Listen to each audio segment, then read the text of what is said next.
Salve, povo sertanejo! Até o início dos anos 80, no sertão nordestino, os meios de comunicação ainda eram muito precários e resumia-se no rádio e nas cartas enviadas através dos correios, e como as formas de entretenimento também eram poucas, sempre que uma família recebia uma carta de algum de seus membros que se encontrava em algum lugar distante, toda a família se reunia, procurava alguém que soubesse ler e todos participavam atentamente da leitura. Outra forma de entretenimento era o rádio, onde as pessoas ouviam músicas, radionovelas, jogos de futebol e também histórias e causos de outras regiões do nosso imenso Brasil. O caso que aqui vou relatar, ouvi na minha infância em um famoso programa de rádio e que na época fora enviado por um ouvinte de um remoto lugar do Brasil. Mas antes deixem o like e compartilhem o vídeo, para que possa chegar a mais telespectadores. E você que não é inscrito no canal, mas aprecia um bom caldo sertanejo, se inscreve e ative o sininho para ser notificado sempre que houver vídeo novo no canal. Sem mais delongas, vamos ao caos. O ano era 1979. Tinha pouco tempo de casado e minha esposa estava esperando nosso primeiro filho. Na época, eu trabalhava como servente de pedreiro em uma grande construção da minha cidade.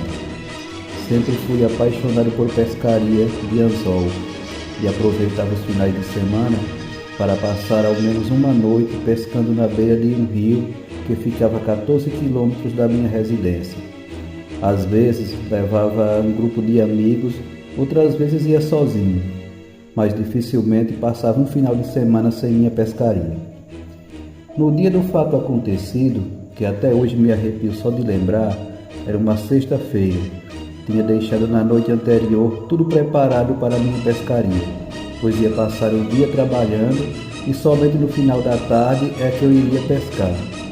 Então, para não perder tempo, deixei tudo preparado para quando chegasse em casa, pegaria minha velha bicicleta e rumava para o rio. E assim eu fiz.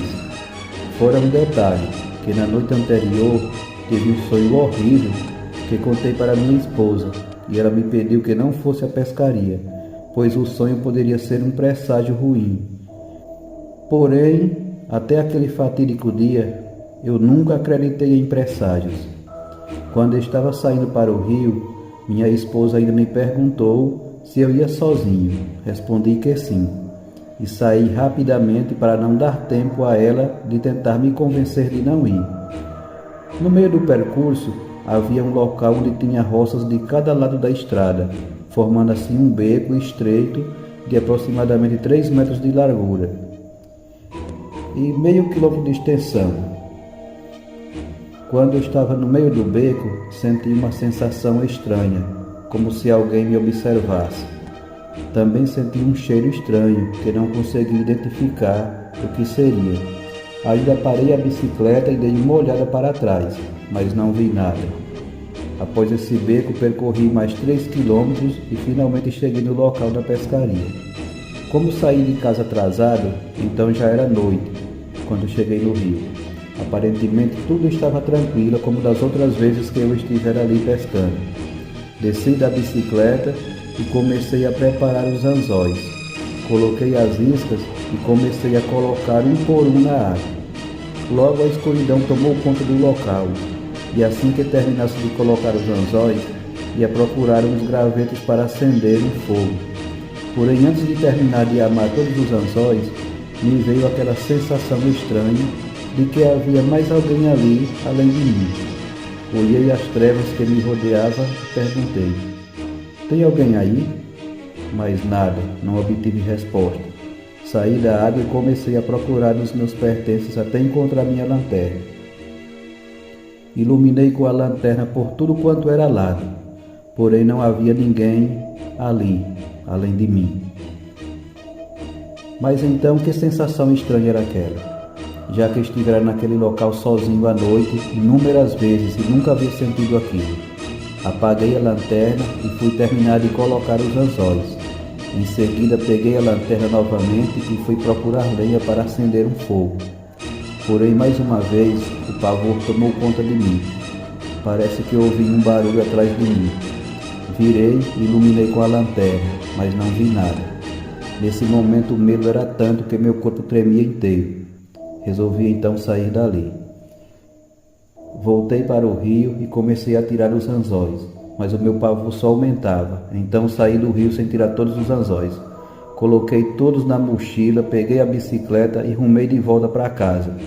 Mesmo me distanciando daquele lugar, continuei com aquela estranha sensação. Era como se a coisa que me fez todo esse medo na margem do rio estava me seguindo na estrada de volta para minha casa. Vez ou outra eu parava a bicicleta e olhava para trás, mas não via nada, apenas sentia o medo e a sensação de que havia alguma coisa me seguindo. Porém, o pior ainda estava por vir. Quando entrei no beco, que mencionei anteriormente, preocupado com a sensação de estar sendo seguido, não reparei que havia uma coisa parada na minha frente. Fui perceber quando estava próximo demais. Parei bruscamente a bicicleta e olhei atentamente aquele volume parado na minha frente. Por causa da escuridão não dava para saber direito o que era, mas se percebia que era uma coisa viva e me observava atentamente, porém estava imóvel, como que esperando uma reação minha. Pensei em pegar a lanterna e focar na criatura, mas tive medo que ele se enfurecesse com a luz e me atacasse. Não sei quanto tempo durou aquela situação, talvez uns 2 ou 3 minutos, mas que para mim foi uma eternidade. Eu ali parado no meio daquele beco e à minha frente uma coisa que eu não sabia o que era por causa da escuridão. Já estava a ponto de desmaiar de medo quando vi a criatura se levantar. Foi aí que percebi que com todo aquele tamanho e ainda estava sentada. Quando se levantou, vi que era enorme e tinha semelhança de um homem, mas além de alto era forte. Olhou para mim mais uma vez e, para minha surpresa, se locomoveu lentamente até se encostar em uma das cercas de arame farpado. Até agora, sem soltar um único som, parecia que aquele gigante não queria me atacar e também estava liberando a estrada para que eu pudesse passar. Ainda hesitei por um momento, mas logo comecei a andar lentamente, beirando a outra cerca. Quando passava pela criatura, ainda me arrisquei a dar uma olhada e percebi que tinha o corpo totalmente coberto de longos pelos.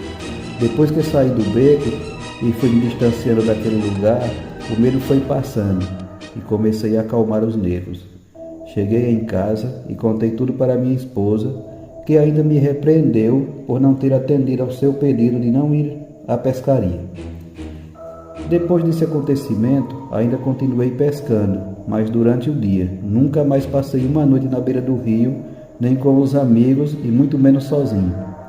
Já se passaram muitos anos, mas até hoje me arrepio quando lembro daquela noite e o que poderia ser aquela criatura que, mesmo com uma aparência assustadora, não parecia ser hostil, pois não me atacou e ainda saiu do meio da estrada para que eu passasse.